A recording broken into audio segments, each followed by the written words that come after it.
বিশ্বাস করেন ভাই, এই 7.4 মিলিয়ন মানুষ জানবেই না যে তারা কিসের জন্য জাহান্নামে যাবে।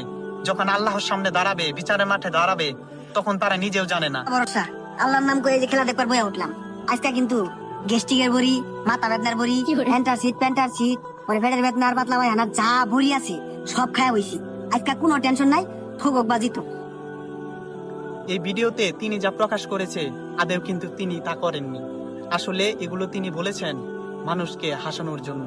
অথচ মুহাম্মদ সাল্লাল্লাহু আলাইহি সাল্লাম 1450 বছর পূর্বে বলেছেন যে ধ্বংস হোক সে ব্যক্তি যে মিথ্যে বলে মানুষকে হাসায়। মুহাম্মদকে, যিনি আকাশের দিকে আঙুল তুললে চাঁদ দুখণ্ডিত হয়ে যেত, তার নাম মুহাম্মদ। মুহাম্মদকে, যিনি আপনাকে হাসরের মাঠে রক্ষা করবেন, তার নাম মুহাম্মদ। মুহাম্মদকে, যিনি আপনাকে সুপারিশ করে জান্নাতে নিয়ে যাবে, তার নাম মুহাম্মদ। যেই ব্যক্তি আকাশের দিকে আঙুল তুললে চাঁদ দুখণ্ডিত হয়ে যায়, সেই ব্যক্তি যদি আপনাকে অভিশাপ দেয়, সেই অভিশাপ থেকে আপনি বাঁচতে পারবেন? এটা কোনো প্রশ্নই আসে না ভাই।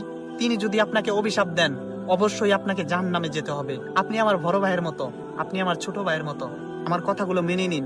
এই 7.4 মিলিয়ন মানুষ, অর্থাৎ প্রায় 74 লাখ মানুষ এই পাপের সাথে জড়িত আছে। এই 7.4 মিলিয়ন মানুষ জানবেই না যে তারা কিসের জন্য জাহান্নামে যাবে।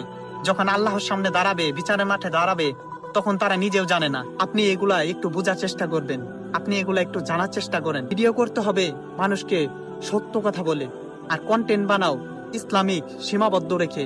আমি সবসময় এই একটা কথা বলি,